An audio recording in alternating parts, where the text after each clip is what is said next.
Bismillahirrahmanirrahim. Innal hamdalillah nahmaduhu wa nasta'inuhu wa nastaghfiruh wa na'udzu billahi min shururi anfusina wa min sayyiati a'malina. Man yahdihillahu fala mudhillalah wa man yudlilhu fala hadiyalah. Wa asyhadu an la ilaha illallah wahdahu la syarikalah wa asyhadu anna Muhammadan 'abduhu wa rasuluh. Amma ba'd. Rabbi shrah li sadri wa yassir li amri wahlul 'uqdatam min lisani yafqahu qawli. Rabbi zidni ilma warzuqni fahma.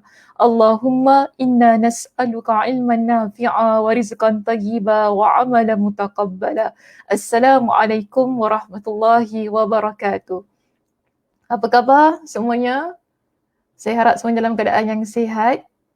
So macam mana kita hari ini sudah bersedia untuk mengikuti sambungan kepada perbincangan kitab kita, iaitu kitab Jami'ul Ulum wa Al-Hikam.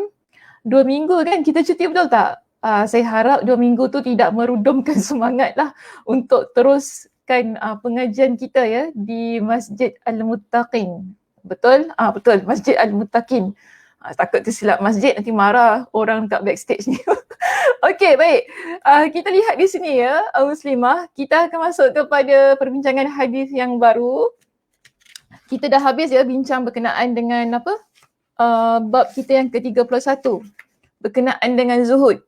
Panjang betul, lama kita bincang berkenaan dengan zuhud.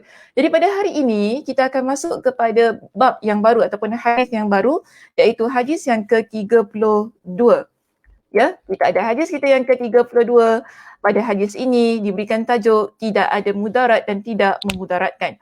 Pengajian kita pada hari ini akan bermula daripada muka surat 297. Okey, 297. Hadisnya pendek sangat-sangat. Dia pendek sangat-sangat dan kalau kita tak hafal pun tak tahulah ya nak kata bagaimana. Tapi yang penting hadisnya pendek. Kalau kita baca di muka surat kita 297 itu kan, kita dapati ada sebuah hadis yang dimuatkan bertepatan dengan tajuk ini, iaitu kata begini, dari Abu Sa'id Al-Khudri radhiyallahu an, bahawasanya Nabi sallallahu alaihi wasallam bersabda. Apa kata Nabi sallallahu alaihi wasallam dalam hadis ini? Baik, dalam hadis ini Nabi sallallahu alaihi wasallam bersabda, la darara wala dirara. La darara wala dirara. Apa maksudnya? Tidak ada mudarat. Kalau dalam kitab kita ni, saya lihat terjemahannya mungkin boleh dibetulkan lah. Dia tak berapa, bukan nak cakap tak berapa tepat, cuma bagi saya dia tak berapa sesuai bila diterjemahkan sedemikian. Tidak boleh memudaratkan dan tidak boleh membalas balik dengan memudaratkan. Sebenarnya boleh saja. Tapi kalau nak lebih mudah, terjemahan itu kita kata begini, tidak ada mudarat dan tidak boleh memudaratkan. Itu senang. Okay, tidak ada mudarat dan tidak boleh memudaratkan. Simple, okay, pendek dan ringkas bila kita terjemah sedemikian. Baik, hadis ini diletakkan statusnya sebagai hasan. Okay, hukum hadis ini adalah hasan. Diriwayatkan oleh Ad-Darqutni secara musnad dan diriwayatkan pula oleh Malik dalam kitabnya Al-Muwatta dari Amr ibn Yahya dari ayahnya dari Nabi SAW secara mursal, di mana dia tidak menyebutkan Abu Sa'id dalam sanadnya. Tapi hadis ini memiliki sejumlah jalan, maknanya ada periwayatan yang lain, atau kalau kita panggil dalam ilmu ulum hadis, kita sebut ia sebagai ada sanad lain. Okey, ada sanad lain yang mana saling menguatkan antara satu dan yang lain. Jadi bila kita kata ia saling menguatkan antara satu dan yang lain, hadis ini dari sudut kesahihannya, dari sudut penerimaannya untuk diguna pakai, ia tidak menjadi masalah. Kerana apa? Untuk hadis ini sendiri, kalau kita buka ya dalam perbincangan kitab-kitab fiqh, banyak menggunakan hadis ini untuk menyelesaikan isu di dalam kehidupan masyarakat Islam. Apabila ada satu hadis yang menunjukkan kita sebagai seorang Muslim tidak boleh memudaratkan, tidak ada bahaya dalam agama kita, dan juga tidak boleh, kita sebagai seorang Muslim tidak boleh memudaratkan orang lain. Cuma masalah di sini ialah ya, kita lihat di dalam perbincangan kita ini berkenaan dengan maksud perkataan darar dan dirar. Dia ada pelbagai perbincangan ataupun pelbagai pendapat di kalangan para ulama tentang maksud. Adakah darar dan dirar ini mengandungi maksud yang sama? Ya, kerana apa? Di sana ada pendapat di kalangan para ulama yang mengatakan maksudnya sama. Namun, tidak kurang juga di kalangan para ulama hadis yang mengatakan bahawa kedua-dua perkataan ini mengandungi maksud yang berbeza. Ya, kalau kita lihat pada muka surat 297, dikatakan di bawah itu ya, dalam syarah hadisnya, para ulama berbeza pendapat. Okay, para ulama berbeza pendapat apakah antara kedua kata ini ada perbezaan makna atau tidak. Dan yang masyhur, maknanya yang pendapat yang popular berkenaan dengan adakah ianya ada perbezaan ataupun tidak, ialah memang ada perbezaan antara keduanya. Ya, ada perbezaan antara perkataan darar dan juga dirar. Apakah perbezaan hilang maksud susah. Apakah perbezaan antara keduanya? Okay, kita rujuk kepada muka surat yang berikutnya, iaitu muka surat 298. Dalam muka surat 298 diberikan kepada kita dengan 3 pendapat berkenaan dengan perbezaan maksud antara kedua-dua perkataan ini, iaitu darar dan juga dirar. Ya, baik. So, kita lihat di sini. Pendapat yang pertama ya, Muslimah, lihat di situ, pendapat yang pertama, perkataan darar dikatakan sebagai kata nama. Dirar adalah kata kerja, fi'il, dia kata kerja, verb lah kalau dalam bahasa Inggeris. Jadi di situ, kalau kita rujuk pada muka surat 298, disebutkan begini ya, menurut satu pendapat, kata darar adalah ism. Dia kata itu kata benda ataupun kata nama. Sedangkan kata dirar adalah kata kerja. Maka maknanya bahawa mudarat itu tidak ada dalam syariat. Begitu juga menimpakan mudarat kepada orang lain tanpa alasan yang benar tidak ada dalam syariat. Jadi nak lebih jelas, di situ saya berikan contoh. Kalau kita kata darar itu adalah kata nama, jadi ataupun benda kita letak contohnya racun. Racun itu dia mendatangkan mudarat bukan? Okey. So, racun memudaratkan. Tetapi, bila kita kata dirar, kita panggil ia sebagai kata kerja, kita kata begini, meracuni orang lain, ia adalah perkara yang memudaratkan orang lain.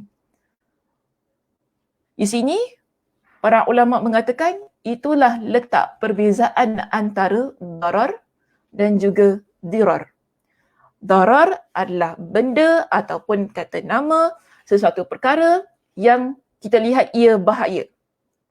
Ya, kita lihat ia bahaya. Tapi bila kita kata dirar ialah kita buat perkara bahaya itu. Contoh, kita meracuni seseorang.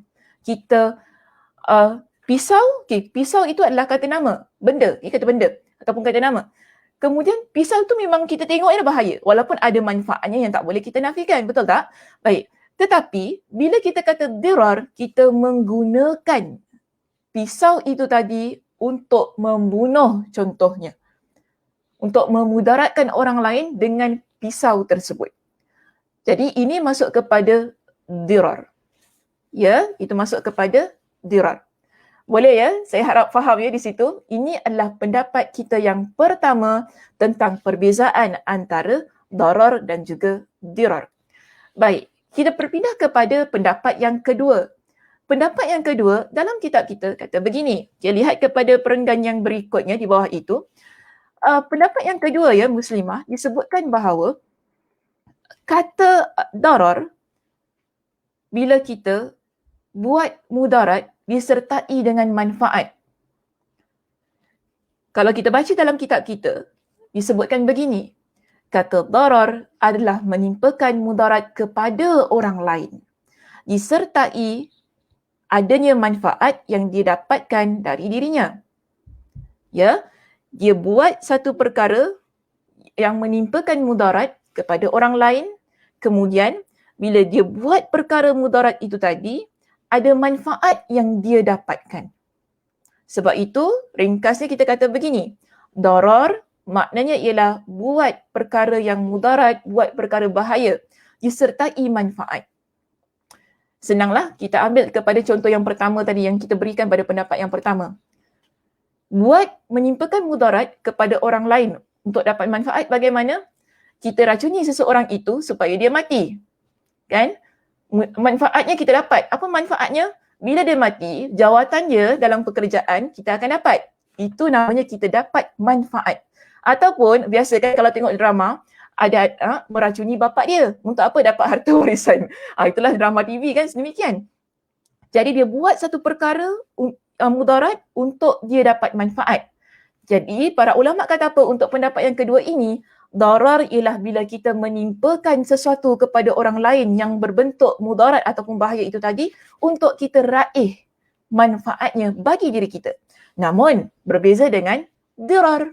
Apa perbezaannya? Kalau dirar ialah buat mudarat tanpa disertai manfaat. Okey? Kita buat satu perkara mudarat ataupun satu perkara bahaya tapi kita tidak dapat apa-apa. Sebagaimana dalam kitab kita di sini ya Muslimah, sila rujuk pada penjelasan yang seterusnya di situ. Sedangkan kata dirar adalah menimpakan mudarat kepada orang lain. Ya, kita menimpakan mudarat kepada orang lain tetapi dia sendiri tidak mendapatkan manfaat apapun darinya. Dia tak dapat apa-apa. Beza dengan darar tadi kan. Darar tadi, dia racuni bapa dia, contoh ini contoh je, jangan buat ya, okey. Dia racuni bapa dia tadi untuk mendapatkan harta warisan. Bila cepat mati, cepatlah harta warisan tu diedarkan begitu kan? Baik. Tetapi, bila kita kata dirar, dia racuni ayahnya, dia tak dapat apa-apa. Just nak bagi mati saja. So ini kita panggil sebagai perkara dirar yang kita buat tetapi tidak mendapat apa-apa manfaat. Hanya kita menimpakan mudarat ataupun menimpakan bahaya kepada orang lain. Okay, ini adalah pendapat yang kedua. Boleh? Saya harap faham ya berkenaan dengan pendapat yang kedua. Baik, seterusnya kita lihat kepada pendapat yang ketiga berkenaan dengan perbezaan maksud antara darar dan dirar. Baik Muslimah, rujuk kepada perenggan yang berikutnya. Pada perenggan yang berikutnya kita ada pendapat yang ketiga. Dalam pendapat yang ketiga ini dikatakan begini. Kata darar adalah menimpakan mudarat kepada orang yang tidak memudaratkan. Ya, bila kita kata darar, kita menimpakan mudarat kepada orang yang tidak memudaratkan. Maknanya dia tak buat apa-apa pun perkara yang mengganggu kita ataupun yang memudaratkan kita, tetapi kita tetap buat perkara yang tidak baik kepada dia. So ini dipanggil sebagai darar untuk pendapat yang ketiga. Memang tak ada apa-apa problem, tak ada apa-apa isu. Tapi mungkin biasa kita sakit hati, biasalah kan kita dengan orang ni kan, sakit hati, menyampah, benci dan sebagainya kan. Kita buat perkara yang memudaratkan dia sedangkan dia tidak memudaratkan kita. Jadi ini dipanggil sebagai darar. Jika kita lihat pada kitab kita di sini kan dia kata menimpakan mudarat kepada orang yang tidak memudaratkan. Tapi berbeza dengan dirar. Apa perbezaannya? Kalau kita lihat di sini, dirar ialah bila kita membalas dengan menimpakan mudarat terhadap orang yang memudaratkannya dengan cara yang salah. Dalam kitab kita, dia menggunakan penjelasan yang begini. Sebab kalau dalam slide Ustazah berikan ringkasan sahaja ya. Masih lagi perlu dilihat ataupun dirujuk kepada kitab supaya lebih lagi penjelasannya. Dalam kitab kita, dia jelaskan begini kepada kita. Kata dirar adalah membalas dengan menimpakan mudarat terhadap orang yang memudaratkannya dalam bentuk yang tidak boleh dilakukan. Okey, kata dirar adalah membalas dengan menimpakan mudarat ataupun menimpakan bahaya ke atas orang yang memudaratkannya dalam bentuk yang tidak boleh dilakukan. So di sini kita lihat orang yang buat dirar ini, untuk pendapat yang ketiga, dia balas balik perkara mudarat yang orang lain buat kepada dia. Ya, dia balas balik perkara mudarat yang orang lain buat kepada dia. Maknanya orang itu juga buat hal yang membahayakan dia. Jadi di sini dia balas semula. Namun cara dia membalas adalah cara yang tidak dibenarkan. Cara yang salah. Okay. Mungkin orang tu dia cuma kata aku racun kau esok-esok. Tapi kita geram dengan dia, kita nak balas balik perkara yang diancam kepada kita. Bagaimana kita balas? Kita pula yang pergi racun dia. Macam tu kan, kita pula yang pergi racun sampai dia mati. So ini kita kata perkara membalas. Jadi kalau untuk pendapat yang ketiga, dirar lebih merujuk kepada satu tindakan, satu perbuatan kita membalas kembali perbuatan mudarat orang lain terhadap kita. Namun dengan cara yang salah. Okey, baik. So di sini ya Muslimah kita lihat begini. Yang jelas sebab kita tak boleh nak kata pendapat pertama lebih tepat, pendapat kedua lagi tepat, pendapat ketiga lagi tepat. Kita tak kata begitu. Sebab ini adalah kepelbagaian pendapat yang ditampilkan oleh para ulama untuk melihat betapa berkenaan dengan mudarat dan tidak memudaratkan ini skopnya adalah begitu luas. Okey, skopnya adalah begitu luas, ianya merangkumi segala aspek dalam kehidupan kita. Namun yang penting, apa jua aspek dalam kehidupan kita ini, Nabi nak ajarkan kepada kita tidak ada darar dan tidak ada dirar yang boleh kita lakukan tanpa alasan yang benar. Boleh ya? Maknanya daripada semua perbincangan berkenaan dengan definisi itu, dalam hidup kita ini, apa jua yang kita nak lakukan, pastikan ia tidak ada perkara yang memudaratkan. Dan juga perkara mudarat dan memudaratkan orang lain. Hal yang berkaitan dengan perkara mudarat dan juga memudaratkan orang lain ini, ia bukan hanya berkaitan dengan orang di sekitar, tapi ia juga boleh kita kata pada diri kita. Jangan buat perkara mudarat pada diri kita. Okey? Ataupun pada harta benda kita. Pada anak-anak, pada isteri, pada suami, pada ibu bapa, kan? Harta benda, apa lagi? Haiwan peliharaan, binatang, tumbuh-tumbuhan, semua ini termasuk dalam hadis yang Nabi SAW sampaikan kepada kita itu tadi. Jadi sebab tu tadi kan dalam kitab kita dia berikan dengan satu kesimpulan yang jelas Nabi SAW telah menafikan perkara mudarat dan perbuatan memudaratkan orang lain tanpa alasan yang benar. Namun di sini ada pengecualian. Pengecualian maksudnya ialah ada beberapa perkara yang tidak boleh kita masukkan di dalam perbincangan hadis kita yang ke-32 ini. Iaitu kalau kita lihat kepada perenggan yang berikutnya dalam kitab kita, dijelaskan begini kepada kita.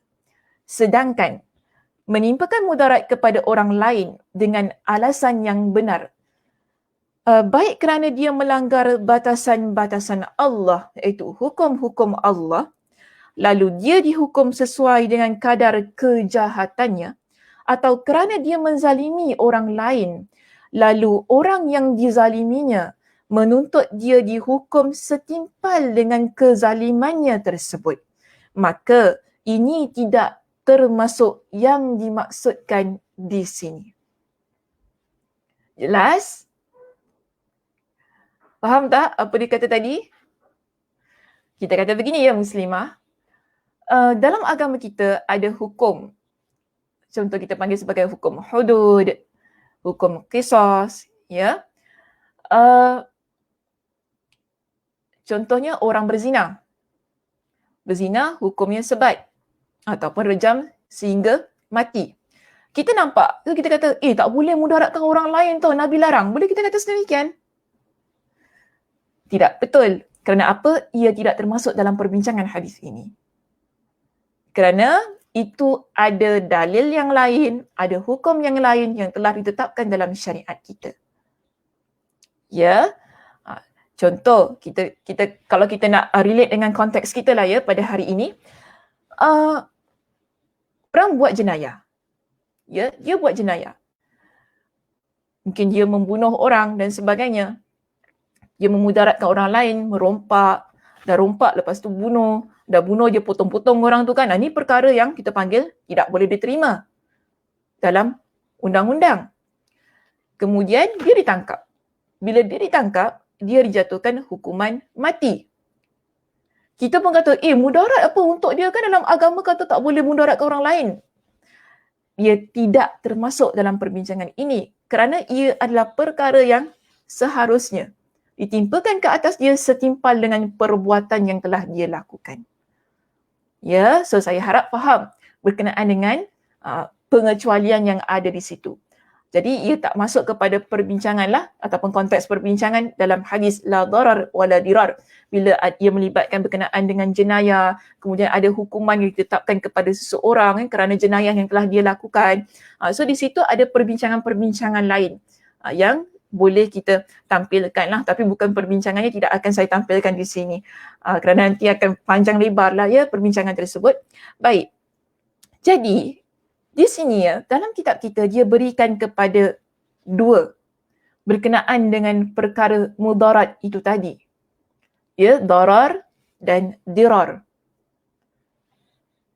Ambillah tak apa, mana-manalah pendapat ataupun maksud yang kita hendak tadi kan. Pendapat pertama ke, kedua ke, ketiga ke apa kan, ataupun nak rangkumkan sekali ketiga-tiganya, tidak menjadi masalah. Cuma untuk isu ataupun perkara darar dan dirar itu tadi, Imam Ibn Rajab Al-Hanbali dalam kitab beliau berikan kepada kita dengan dua perbincangan. Ya, baik, kita pergi kepada perbincangan yang pertama. Dalam perbincangan yang pertama, di situ kalau boleh nampak ya, dalam muka surat 298 kita, ada perkataan pertama yang dihitamkan, yang ditebalkan ya di bawah itu. Kita lihat begini. Pertama, orang ini berkenaan dengan menimpakan mudarat kepada seseorang tanpa hak, tanpa ada alasan yang dibenarkan syariat. Dan ini disebutkan ada dua kategori ataupun ada dua jenis. Pertama, orang bersangkutan tidak memiliki tujuan apapun. Dia tak ada apapun tujuan kecuali menimpakan mudarat kepada orang lain. Maka tidak ada keraguan bahawa ini adalah satu hal yang buruk dan diharamkan. Dia tak ada apa-apa tujuan. Tujuannya ialah melainkan untuk memudaratkan orang lain. Itu je. Ada orang begitu ya muslimah dalam hidup. Dalam hidupnya sedemikian. Suka cari pasal lah. Suka cari pasal, suka memudaratkan orang lain. Kita tak kacau dia, dia kacau kita dan sebagainya. Biasa. Dalam hidup ada jenis manusia yang sedemikian. Namun, kalau kita benar-benar seorang Muslim yang beriman kepada Allah Subhanahu Wa Taala, yang mentaati perintah Allah, mentaati perintah Rasulullah Sallallahu Alaihi Wasallam, kita akan jadi seorang Muslim yang baik. Okey? Ataupun lebih tepat lagi, ikut kepada konteks kuliah kita, kita akan jadi seorang Muslimah yang baik. Bahkan lebih baik lagi. Kita tidak akan suka-suka memberikan mudarat kepada orang lain tanpa sebarang alasan. Kalaupun kita kata kita ada alasan untuk memudaratkan dia, selalunya kita tidak akan buat. Kerana seorang Muslim yang baik, dia akan melepaskan dirinya daripada perkara-perkara yang boleh memudaratkan orang lain. Itu yang diajarkan dalam agama kita. So di sini, bila kita kata orang yang buat perkara mudarat tanpa alasan yang hak, yang dibenarkan oleh syariat, yang pertama bahagiannya ialah dia buat perkara yang tidak ada sebarang tujuan, melainkan tujuan itu ialah untuk menyusahkan, untuk memudaratkan, untuk membahayakan orang yang ada di sekitar dia. Kadang-kadang dia cuma aim kat satu orang saja kan, manusia sedemikian. So di sini, mungkin kita boleh katalah sengaja kan, mungkin ada orang sengaja buat air, lepas tu happy nak buat orang cerit-berit, dia letaklah jadam ke apa kan kat dalam air tu kan. Saja dia buat gitu. Kenapa kau buat gitu? Aku suka, memang aku sengaja nak buat dia susah. hati dia masalah. Bolehkah kita buat semikian? Tidak boleh. Sebab kita memudaratkan orang lain. Kita ambil batu besar contohnya, kita letak di tempat lalu lalang. Ya, letak di tempat lalu lalang. Kemudian kenapa buat begitu? Saja je, biar nanti orang jalan jatuh.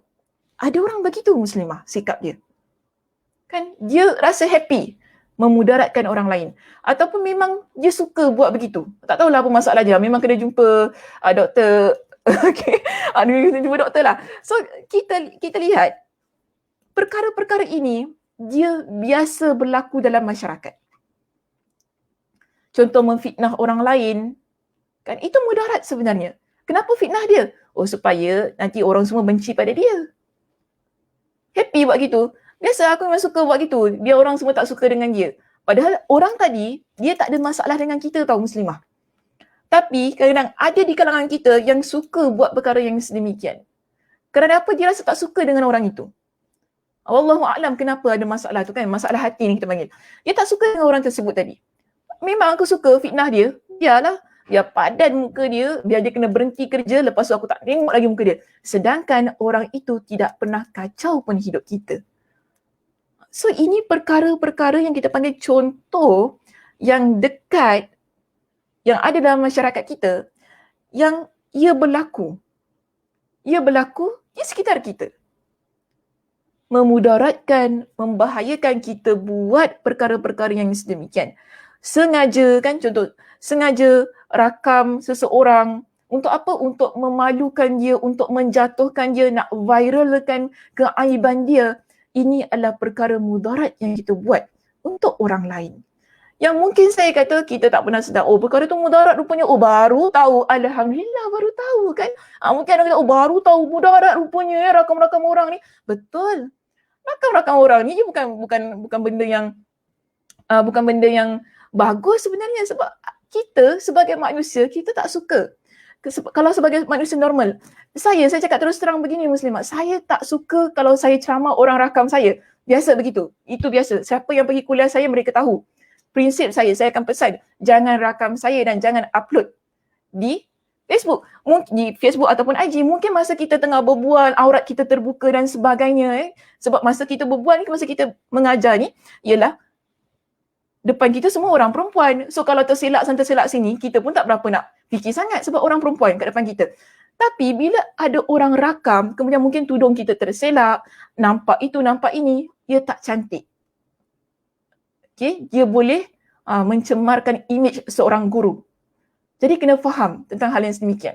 Contoh kita tengah makan ke apa, orang ambil, muka kita tersengat dan sebagainya. Ini adalah perkara-perkara yang boleh menjatuhkan maruah orang lain. Mungkin pada diri kita tidak. Pada diri kita rasa macam cute apa, Ustazah muka gini, apa okey apa, Ustazah gitu apa. Biasa Ustazah comel . Betul, pada pandangan kita comel, tapi pada pandangan Ustazah tidak comel. So kena faham. Perkara-perkara yang boleh memudaratkan orang lain, dia tak semestinya dengan niat untuk memudaratkan dia. Tetapi ialah kadang-kadang ada hal yang tidak disukai seseorang yang dirasa ia adalah perkara yang tidak wajar untuk kita lakukan sebagai seorang pelajar ataupun sebagai seorang yang kata ada tamadun dan prinsip dalam kehidupan. So kena jelas tentang hal ini. Kerana apa? Dalam agama kita mengajarkan kepada kita berkenaan dengan sesuatu yang kita ni jangan buat perkara yang memudaratkan orang lain. Ya, dalam pelbagai aspek kehidupan kita. Tak kira apa jua yang kita buat dalam hidup ini.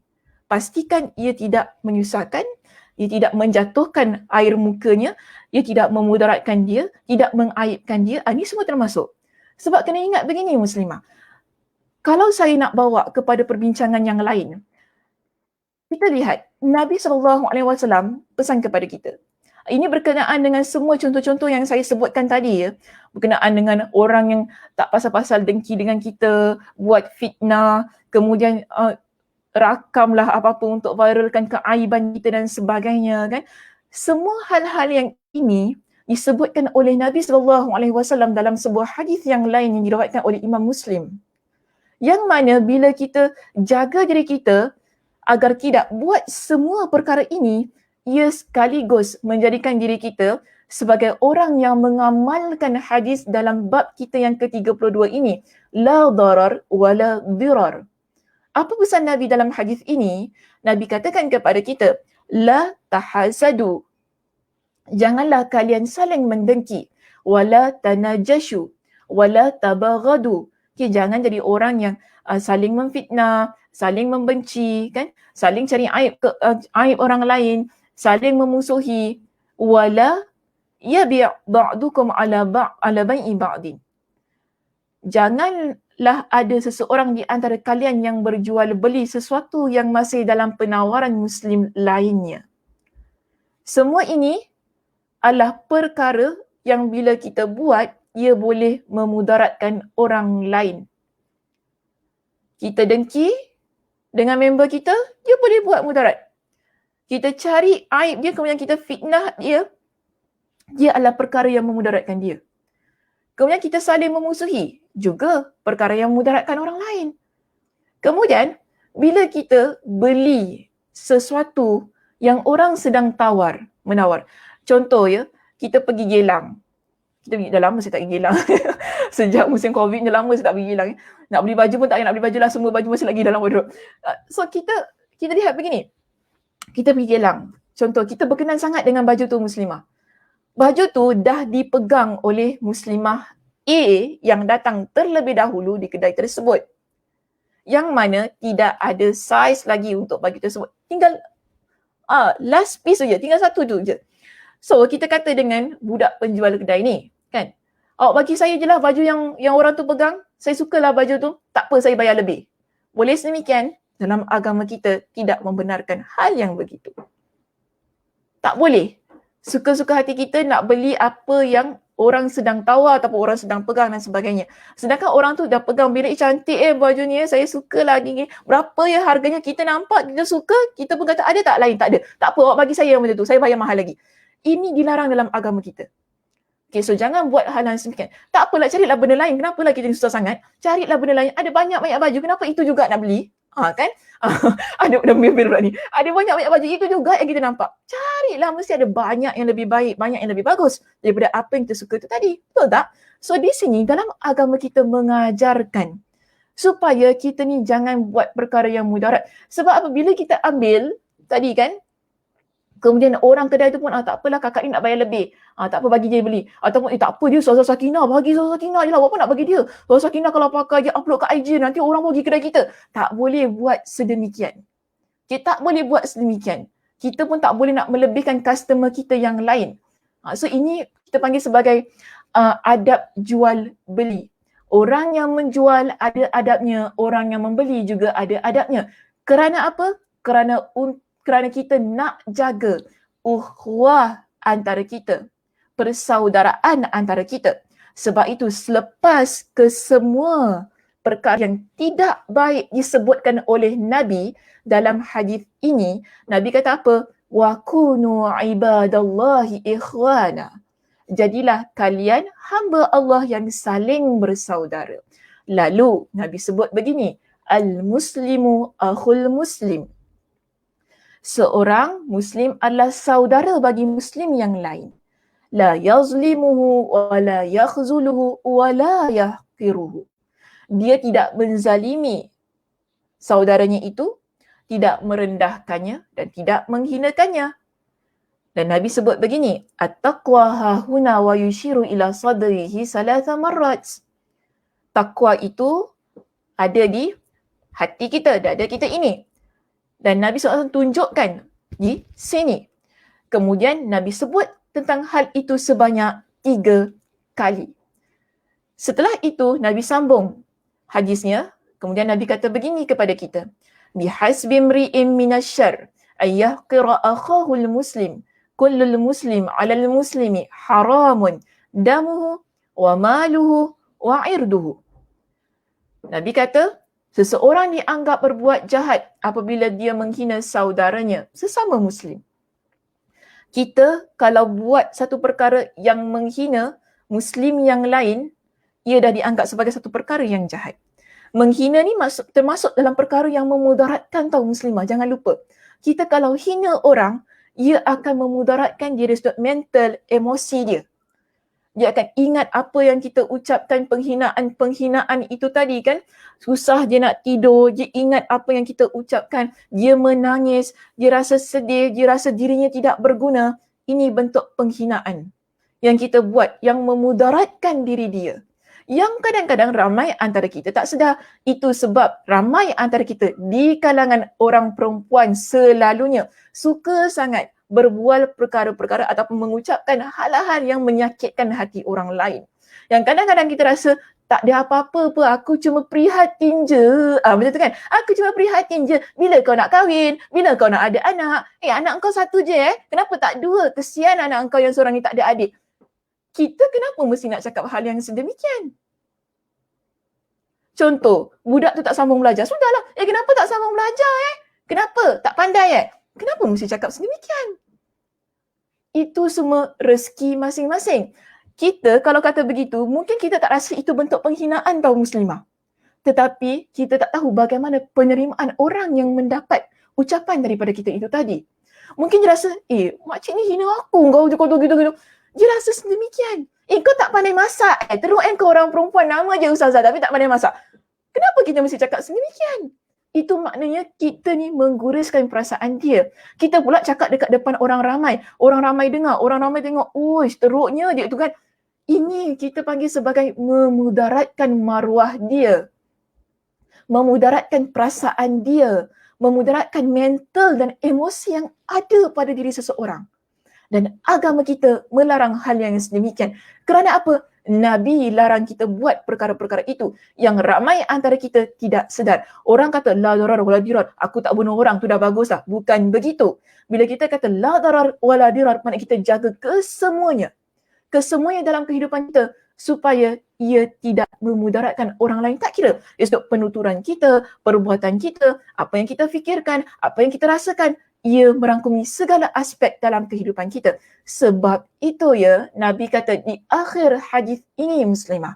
Nabi pesan kepada kita, setiap muslim dengan muslim yang lainnya haram. Haram apa dia? Darah dia, harta dia dan juga maruah dia. Sebab itu saya kata tadi, ia bukan hanya semata-mata kita tak bunuh orang lain. Bila kita nak libatkan ataupun bila kita nak bincangkan berkenaan dengan perkara maruah, perkara memudaratkan ini. Sebab Nabi kata begini, ia bukan semata kita dengan muslim kita yang lain ataupun saudara kita yang lain tu, ia adalah berkenaan haram darahnya. Tak boleh kita bunuh dia, haram harta dia. Tak boleh kita nak rampas harta dia sesuka hati. Ambil harta dia. Okey? Ambil, nampak, duit kau banyak bagi aku 1,000 tak apa. Orang suka ke tak suka, kita ambil sahaja. Tak boleh begitu. Sebab itu hak dia, milik dia. Unless lah kalau memang dia nak kena bayar zakat, kemudian tak bayar zakat. Kalau ada orang, kalau dalam sebuah negara Islam tu memang wajib lah kan untuk ambil zakat daripada orang itu. Baik, kemudian yang ketiga Nabi sebut situ, wa'irdu, maruah diri dia.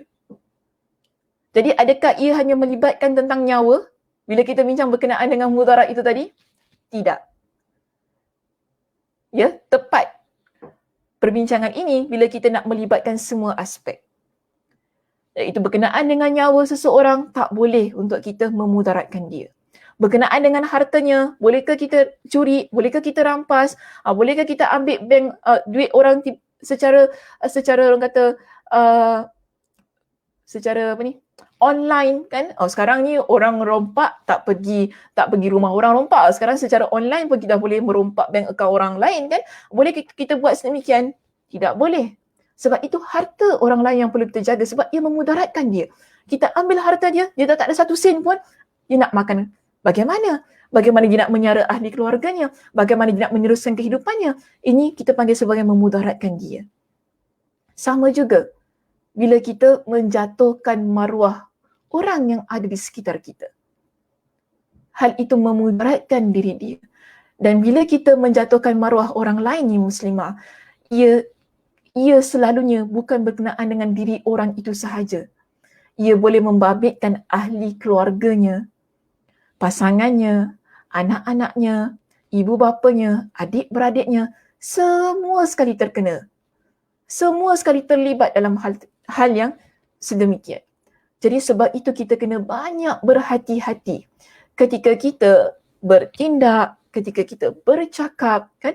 Ketika kita buat sesuatu perkara yang melibatkan orang lain di sekitar kita. Jangan ikut sedap mulut kita, jangan ikut sedap hati kita. Kadang-kadang kita main ikut sedap ni, kita rasa kita nak puaskan hati kita, mulut kita, tanpa kita memikirkan berkenaan dengan hadis yang Nabi SAW pesan kepada kita itu tadi. La darar wala dirar. Tidak ada mudarat dan tidak boleh memudaratkan orang lain. Jadi kena jaga baik-baik. Itu adalah contoh pertama yang saya berikan pada hari ini. Itu sahajalah sebenarnya. Okay, contoh yang nak saya bawakan. InsyaAllah pada minggu yang akan datang kita akan berikan kepada contoh yang berikutnya berkenaan dengan bagaimana kita ni sebagai seorang muslimah tidak boleh memudaratkan orang lain hanya dengan tujuan untuk memudaratkan tu tadi. Tak ada tujuan lain. Sebab happy memudaratkan orang lain. Okay, so di sini saya harap dengan contoh yang pertama tadi dia boleh kita relatekan dengan kehidupan kita yang ada di sekitar. Saya tak baca ya muslimah perbincangan dalam kitab kita. Sebab kalau baca perbincangan dalam kitab ni susah sedikit lah saya nak relate kan. Nanti dia mungkin tak kena dengan konteks dan sebagainya. Sebab itu Ustazah lebih suka mengambil contoh-contoh yang lebih dekat dengan kehidupan kita. Jadi kita lebih mudah faham berkenaan dengan hadis la darar wala dirar. Jadi Ustazah buka kepada sesi soal jawab. Jika sekiranya ada persoalan yang ingin diajukan, dipersilakan ya muslimah. Mungkin kita boleh ambil satu ataupun dua soalan untuk kita bincangkan. Dipersilakan.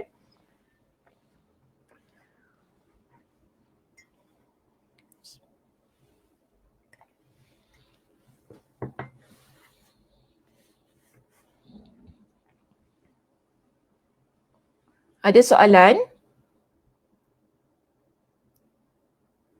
Ya, Assalamualaikum. Waalaikumsalam warahmatullahi. Semua orang beri salam saja di sini.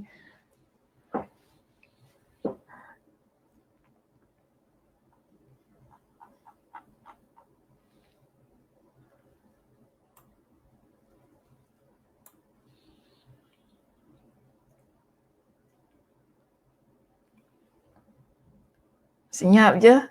Ke tak ada soalan nak berikan?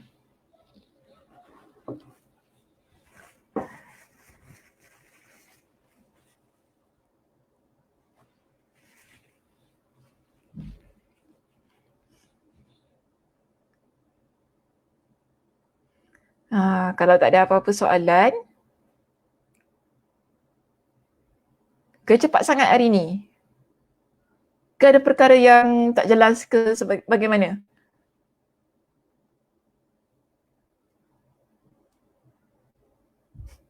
Orang lain pula yang tanya kat sini.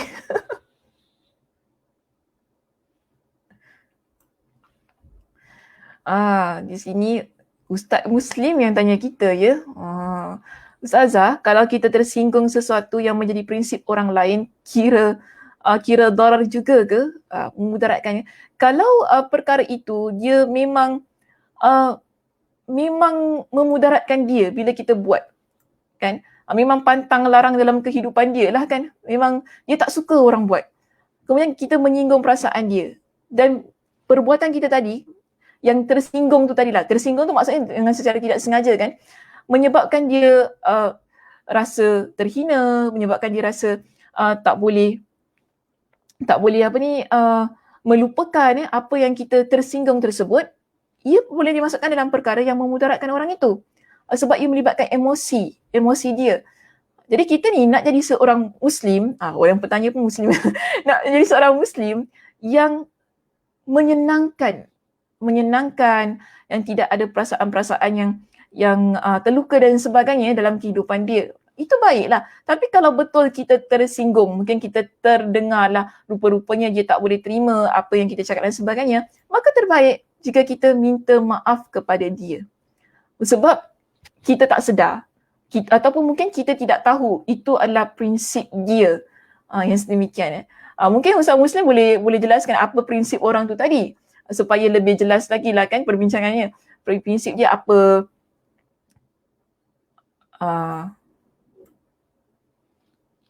Prinsip dia, tak tahulah prinsip dia. Jangan mesej saya malam-malam ke apa. Jangan mesej saya malam-malam, saya tak suka. Kadang-kadang itu kita panggil sebagai sesuatu adab jugalah yang perlu kita jaga. Okay?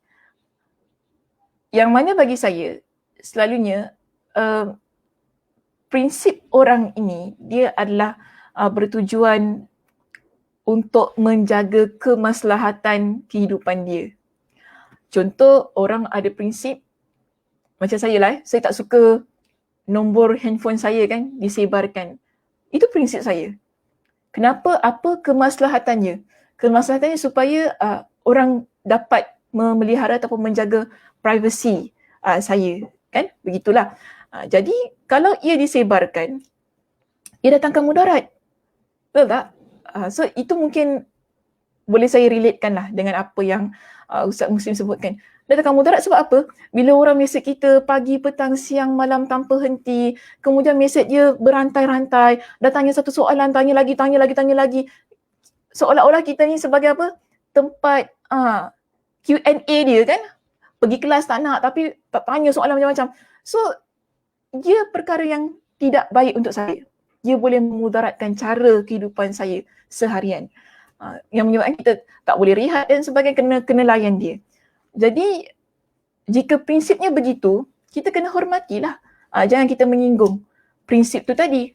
Kerana apa? Bila kita langgar prinsip yang orang itu telah tetapkan untuk diri dia, dia boleh memudaratkan lifestyle dia, cara kehidupan dia. So, itu boleh saya relatekan lah dengan apa yang ditanyakan oleh Ustaz Muslim tadi. Mungkin sedemikianlah ya yang boleh kita gambarkan keadaan yang tersinggung tadi. So mungkin ada orang dia tak tahu. Betul, saya kata ada orang dia tak tahu yang bahawasanya nombor phone saya adalah private kan, tak boleh dikongsikan.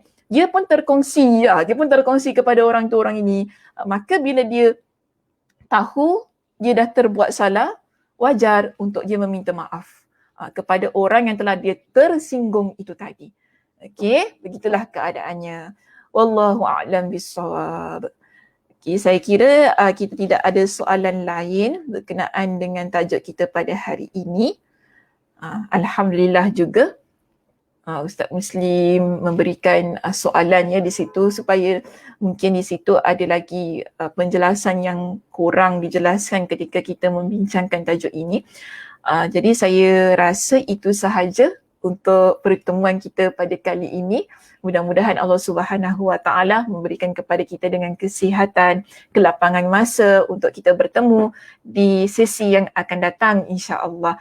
Sesi akan datang, saya akan berikan contoh-contoh yang lain yang juga ada kaitan dengan kehidupan kita kan. Mungkin dari sudut perkahwinan, pendidikan dengan anak-anak kan, bagaimana kita dalam keadaan kita perceraian contohnya kan, adakah di situ boleh melakukan mudarat, tentang hak penjagaan anak dan sebagainya. So di sini ada perkara-perkara yang kadang-kadang kita tidak perasan, yang kita dah buat hal yang memudaratkan orang lain ataupun kita ada melakukan perkara mudarat dalam kehidupan kita tu tadi. Baik, so insya-Allah kita jumpa pada minggu hadapan untuk menyambung ya nanti perbincangan hadis kita yang ke-32 ini. Baik, saya tutup dengan tasbih kafarah. Subhanakallahumma wa bihamdika asyhadu an la ilaha illa anta astaghfiruka wa atubu ilaik. Assalamualaikum warahmatullahi wabarakatuh.